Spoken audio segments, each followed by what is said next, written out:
Une action, un événement, votre visibilité sur Info Marshall.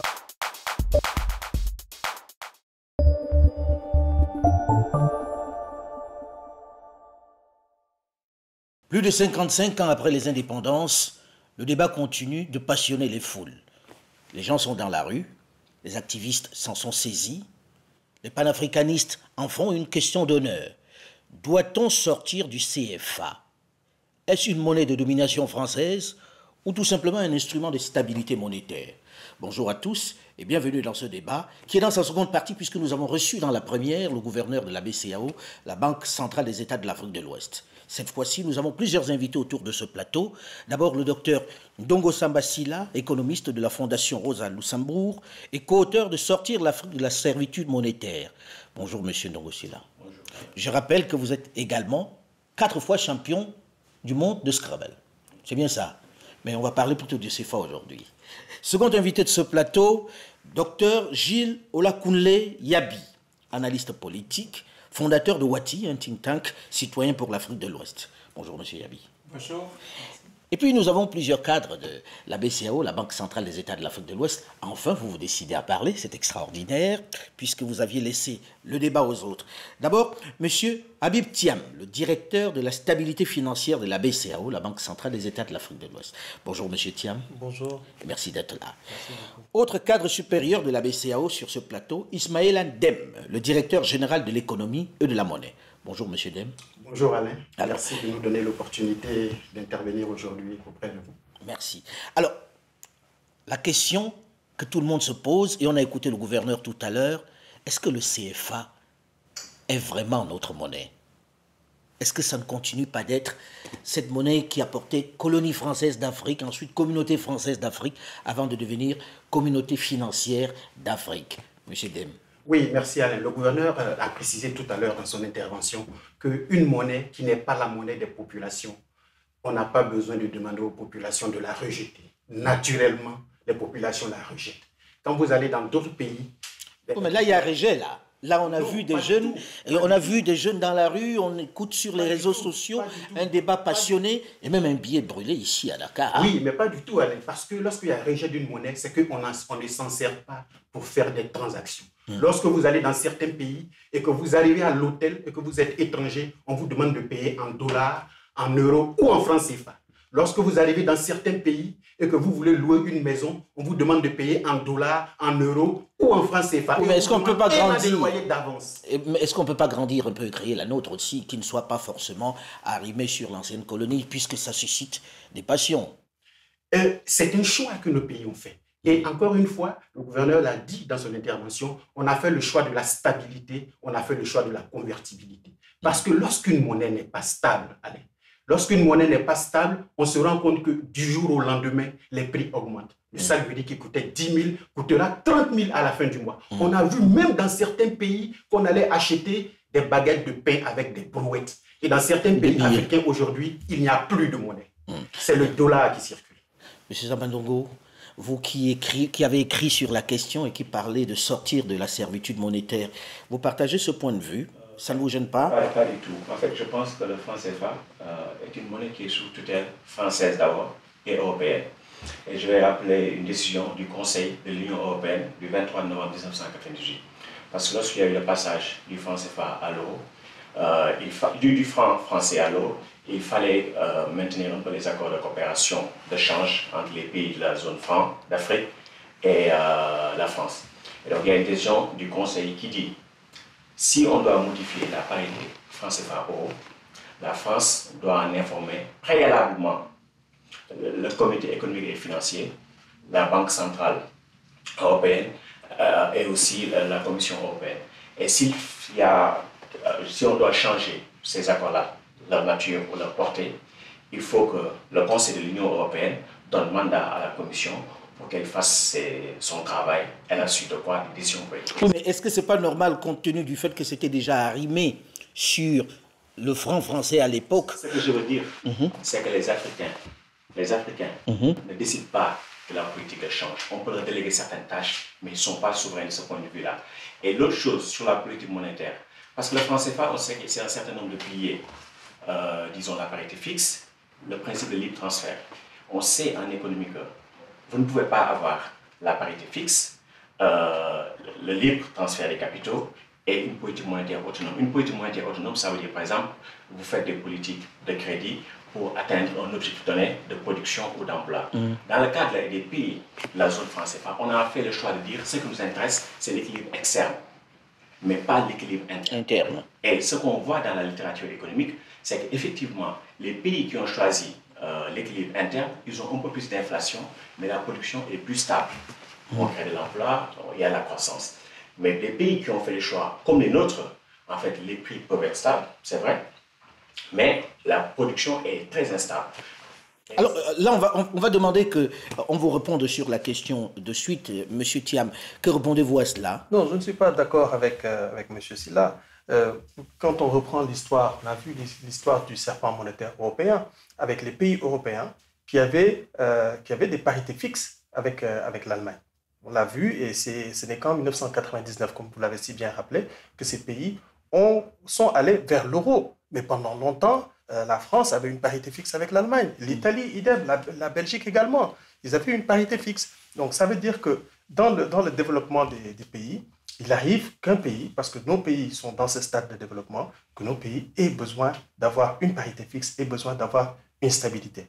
Oui, mais lorsqu'il dit que c'est un handicap pour la production locale, que répondez-vous à ça? Non, je ne pense pas que ce soit un handicap. Justement, ça donne plus de visibilité aux opérateurs économiques parce que ça leur permet de prévoir les prix, ça leur permet de savoir qu'il n'y a pas d'inflation et ce qui leur permet de faire les investissements qu'il faut. Cette monnaie nous appartient, c'est notre monnaie à nous. Je reviens encore sur l'assertion que M. Sylla vient de faire quand il dit que oui, que les décisions sont prises au niveau européen. C'est vrai, nous avons des accords avec la France. Au titre de ces accords, qui dit accord dit qu'on a des obligations et de part et d'autre. Donc, il y a des obligations de part et d'autre. Nous avons fait le choix d'avoir la parité fixe.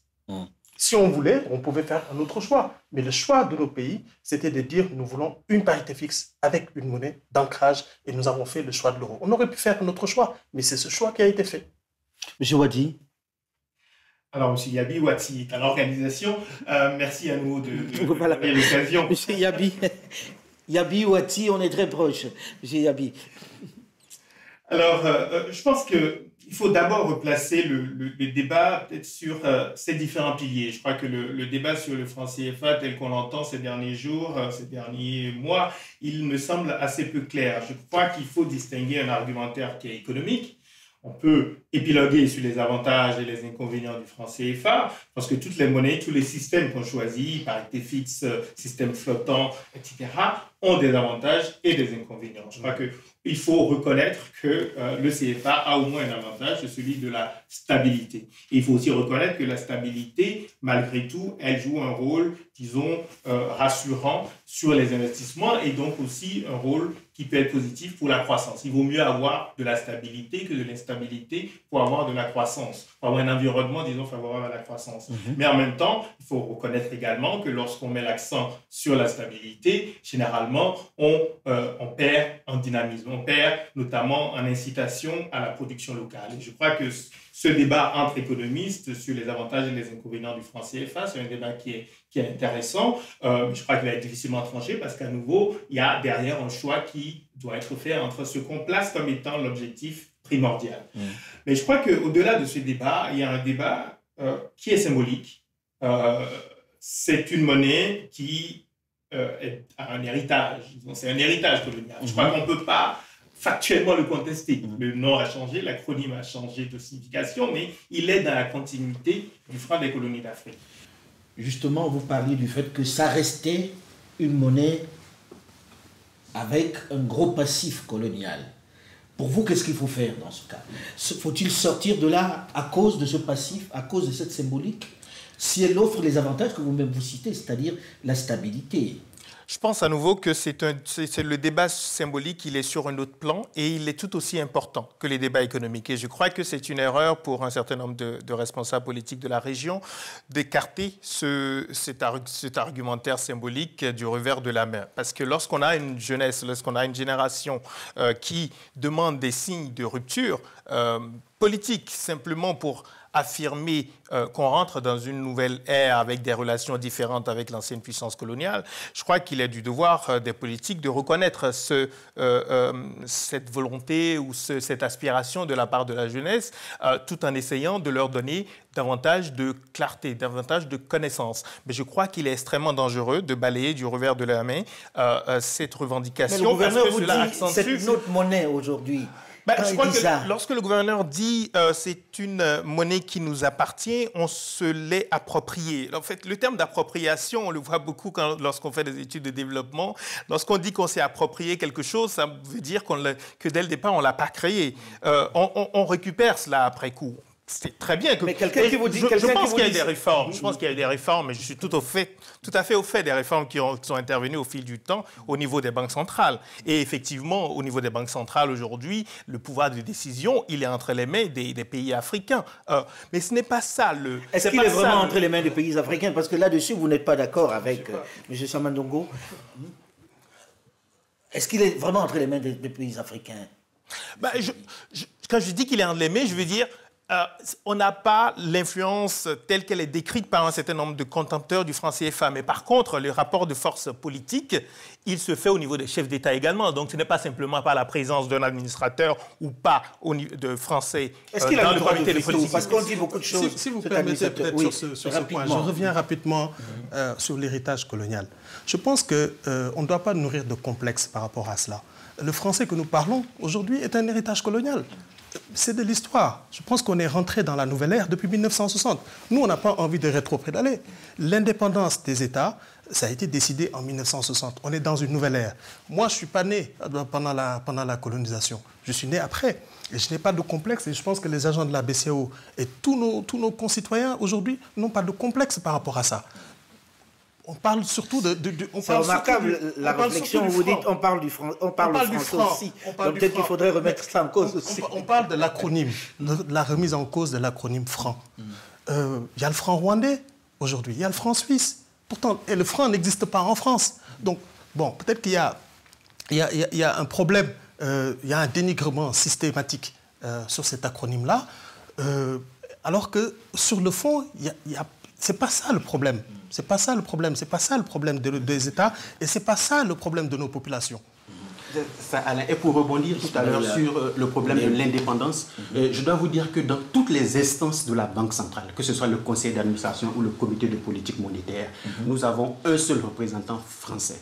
Le comité de politique monétaire compte 16 membres, dont un seul représentant de la France. Est-ce qu'il a le droit de veto? Il n'a pas de droit de veto. Les décisions sont prises à la majorité simple. Et je voudrais dire au professeur Stila que dans ce comité de politique monétaire, il y a des membres qui sont nommés intuitifs personnels, qui ne sont pas choisis par des politiques. Et il y a 2 éminents professeurs titulaires de la sous-région actuellement. Je vais parler du professeur Adama Diaw de l'université de Saint-Louis et du professeur Mama Ouattara de l'université d'Abidjan. Monsieur Stila, qui est un universitaire, pense-t-il que des personnalités aussi éminentes vont siéger dans les instances de la Banque centrale et être à l'ordre des Français?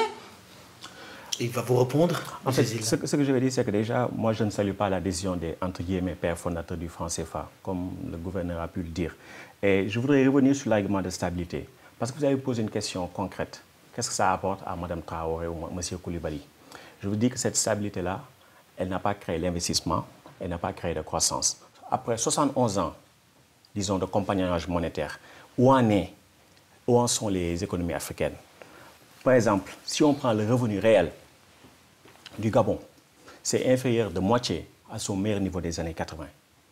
La même chose pour la République centrafricaine, la même chose pour le Niger. Le Côte d'Ivoire, on parle de son taux de croissance. Mais ce qu'on ne dit pas, c'est que nos économies sont tellement volatiles en termes de production que ce qui se passe, c'est qu'on peut être pendant une bonne période et après tout se casse. Actuellement, la Côte d'Ivoire a de bons taux de croissance économique. Mais la Côte d'Ivoire actuelle a un revenu par habitant inférieur de 34% à son meilleur niveau du temps d'Oufet.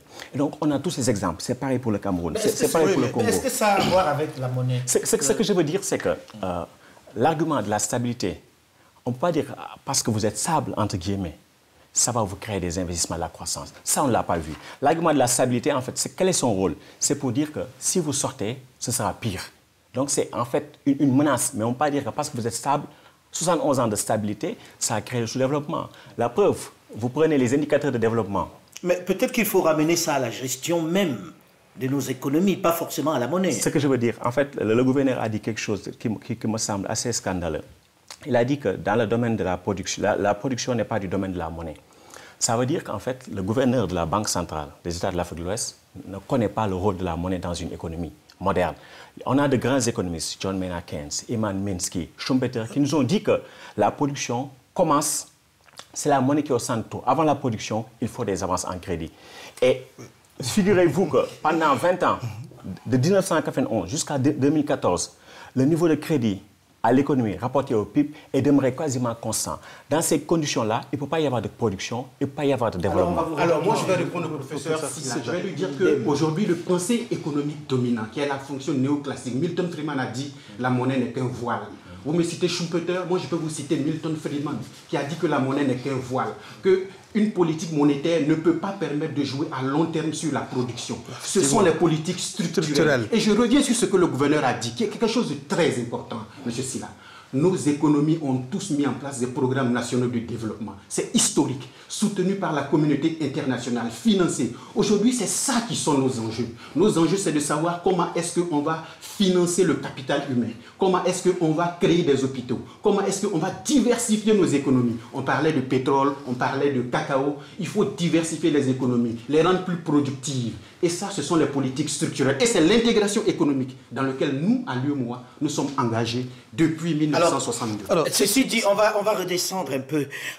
On va revenir à des choses qui sont comprises par tout le monde, parce que vous citez des noms ici qu'on ne peut même pas répéter juste après, pour ceux qui sont derrière leur poste, ou derrière leur téléviseur. J'ai envie de demander, Madame Koulibaly, Madame Traoré, elle vous a écouté. Elle était à dire la monnaie du blanc, on n'en veut plus. Vous, de la BCEAO, vous dites non, ce n'est pas la monnaie du blanc. Les autres panafricanistes disent si, c'est la monnaie du blanc. Que bénéficie Mme Koulibaly quand on garde ça? Et qu'est-ce qu'elle va perdre si on change cette monnaie? Moi, j'ai envie d'entendre ça plutôt que les grandes théories économiques. Là, je me tourne vers M. Yabi. Si on vous dit ça, vous dites quoi? Concrètement, qu'est-ce qu'elle peut en attendre? Est-ce qu'on doit l'enlever au-delà de la symbolique? Parce que c'est vrai que dans nos cœurs, on se dit c'est l'argent du blanc. Mais si on enlève l'émotion. La symbolique, ce n'est pas l'émotion. Et je dis juste, pour finir sur le parallèle qui a été fait entre la monnaie et la langue, notre usage du français, il n'est pas organisé par un mécanisme institutionnel. L'usage de la monnaie, il est organisé par une relation institutionnelle et donc politique avec le gouvernement français. Donc ça fait une différence qui me semble être significative. Et lorsque je disais qu'il ne faut pas balayer du revers de la main cet argumentaire, c'est qu'on a déjà dans notre région une coupure, une cassure entre les élites et les populations. Et je crois qu'on le voit dans différents domaines. C'est pour ça que le temps tourne vite, j'ai envie qu'on ne passe pas le temps à le faire. Alors, je reviens à votre question sur les avantages d'une sortie. Moi, je ne pense pas, je ne plaide pas pour une sortie précipitée. On a vécu avec la monnaie, c'est notre monnaie d'une certaine manière, depuis des décennies. Donc, il n'y a aucune urgence à sortir sans avoir préparé l'après. Ce qui m'intéresse, c'est l'après. Il faut le préparer. Et pour moi, et c'est là où on tombe sur ce qui me semble être le plus important, c'est l'argumentaire stratégique. On doit faire des choix dans nos pays africains. On ne peut pas continuer à refuser de faire des choix pour l'avenir. Nous avons le devoir de choisir la zone géographique à l'intérieur de laquelle nous voulons installer notre intégration économique, monétaire, commerciale et politique. En Afrique de l'Ouest, il y a une organisation qui s'appelle la CEDEAO. Elle rassemble tous les pays de l'Afrique de l'Ouest. L'horizon, c'est la monnaie unique de la CEDEAO. Les chefs d'État de la région l'ont d'ailleurs décidé. Ils ont mis en place même des institutions pour le faire. Africaine. Alors, il y a après aussi, mais ça montre notre problème de choix. Parce qu'on ne peut pas tout faire en même temps. Il faut faire un choix très clair et garder la cohérence. Ce qui me gêne énormément, c'est l'absence de cohérence. Et on ne peut pas continuer. Alors, au sein de la BCEAO, voilà, au sein de la BCEAO, est-ce qu'il y a un travail pour l'organisation de cette intégration régionale avec une monnaie unique? Bien sûr. Ce que les gens ne savent pas également, c'est que la BCEAO est un pionnier de l'intégration régionale en Afrique. Depuis presque sa création, depuis son africanisation dans les années 75, la BCEAO a abrité le siège de ce qu'on appelait le CAEN, qui était l'Institut des banques centrales africaines pour la création de la monnaie unique africaine. Donc il y a un travail dans ce sens. Il y a un travail qui a fait dans ce sens. Il y a un travail dans ce sens. BCEAO, on est le principal contributeur de l'AMAO, l'Agence monétaire ouest-africaine. Alors, dernière question, parce que vous voyez, le temps a tourné très vite. On parle d'une menace de dévaluation. Le gouverneur a dit, même s'il y en avait, il n'en parlerait pas, mais que ce n'est pas nécessaire. Est-ce qu'on s'achemine vers ça? Est-ce que ce n'est pas un instrument encore pour faire pression sur ces économies-là et montrer que c'est nous qui dominons? Alors, il y a peut-être une précision que j'aimerais faire, sur laquelle j'aimerais revenir. C'est la question des réserves de change, parce que on revient toujours là-dessus en disant que oui, parce que tout à l'heure, M. Sylla a indiqué qu'on ne finançait pas l'économie, et on n'explique pas assez que les réserves de change de l'Union sont déjà dans l'économie. Quand je prends, comme vous avez tout à l'heure parlé de Mme Traoré et de M. Koulibaly, Mme Traoré ou M. Koulibaly, qui est exportateur de noix de cajou, quand il va faire son exportation, va recevoir des devises, des euros. 1 million d'euros, par exemple, d'exportation. L'équivalent en francs CFA de ce million d'euros va être remis dans le compte de M. Koulibaly, ici au Sénégal ou au Mali ou en Côte d'Ivoire. Et cet argent-là est réinvesti dans l'économie. Alors, donc, quand j'entends dire que oui, que les réserves ne sont pas utilisées, alors que c'est juste des avoirs extérieurs qui sont gardés par la Banque centrale, à l'instar des autres banques centrales, je voulais vraiment repréciser cette affaire-là. Revenons à la dévaluation, parce que c'est important, et que nous arrivons au terme de l'émission, puisqu'on commence déjà à dépasser. Est-ce que ce n'est pas un outil de pression, le mot dévaluation que l'on utilise à nouveau? Rapidement, M. Sylla. En fait, s'il y a dévaluation, ça montre bien que c'est la France qui a le dernier mot, premièrement. Et deuxièmement aussi, que nous n'avons pas besoin de la convertibilité, entre guillemets, garantie par la France. Parce que la question, à mon avis, ce n'est pas de sortir du franc CFA, mais que la France sorte du franc CFA, qu'on abolisse les conventions de compte d'opération. Parce qu'à supposer qu'on dise que la France CFA est la monnaie la mieux gérée au monde, ce qui n'est pas le cas, à mon avis. Pourquoi la France serait-elle là? Sachant que ce qui garantit la convertibilité, ce n'est pas la France. C'est juste les réserves accumulées par les pays africains. En Afrique centrale, s'il y a une dévaluation, probable, peut-être s'il y a, c'est parce que les réserves de change se sont amoindries. Et donc, normalement, la France, en tant que garant, devrait venir apporter de l'argent frais, ce qu'elle n'a pas fait en 1993. Donc, il y a ce qu'on appelle le taux de couverture de l'émission monétaire. C'est descendu en dessous des 20% requis par les traités, disons en 1993. Et la seule fois où c'est arrivé, la France n'a pas garanti. Donc la question qui se pose, ce n'est pas de sortir en tant que tel, parce que c'est des mécanismes qu'il faut réformer. La parité fixe... Pour vous, c'est la France qui doit sortir du CFA? Qui doit sortir du CFA, parce qu'elle n'a pas sa place. Elle ne garantit pas le franc CFA. Bien, monsieur Foucault, je crois que M. Sylla vient de donner raison à M. Yabi. Son problème, c'est la France. Non, ce n'est pas la France. Non, ce n'est pas la France. Nous disons que nous avons une monnaie, le franc CFA, qui a des mécanismes qui sont éprouvés. Oui, mais là, il est le résultat de la dévaluation. Non, la dévaluation ne se décide pas ailleurs. Sinon, pourquoi est-ce que pour dévaluer, on aurait besoin de réunir 14 chefs d'État africains si la décision se prenait en France? C'est que la décision, c'est bien la décision des Africains. Il faut les convaincre. Mais on a vu la pression du FMI et autres institutions là-dessus. Le FMI fait pression sur nos États lorsqu'elle estime si vous permettez. Elle fait pression également sur la Grèce. Ce n'est pas la France. La France devrait toujours être là. C'est la question qui se pose, sachant qu'elle ne garantit pas la monnaie. Parce que quelqu'un qui garantit, c'est quelqu'un qui apporte l'argent frais. Non, la garantie, c'est une garantie de convertibilité. Il ne faut pas faire de confusion. Il ne faut pas faire de confusion entre la garantie de convertibilité et également le découvert qu'on peut avoir en compte d'opération. Il y a eu des conditions. Malheureusement, je suis obligé de vous interrompre, puisque le temps tourne vite. On arrive au terme de ce magazine. La question du CFA passionne et on reviendra certainement là-dessus dans quelques temps. Là, vous avez parlé avec moins de passion, je dois l'avouer, puisque quelquefois le débat tourne court. Merci à vous d'avoir accepté de venir en débattre. Le débat s'est terminé pour aujourd'hui. Restez à l'écoute de nos programmes. Une action, un événement, votre visibilité sur Info Muse Marshall.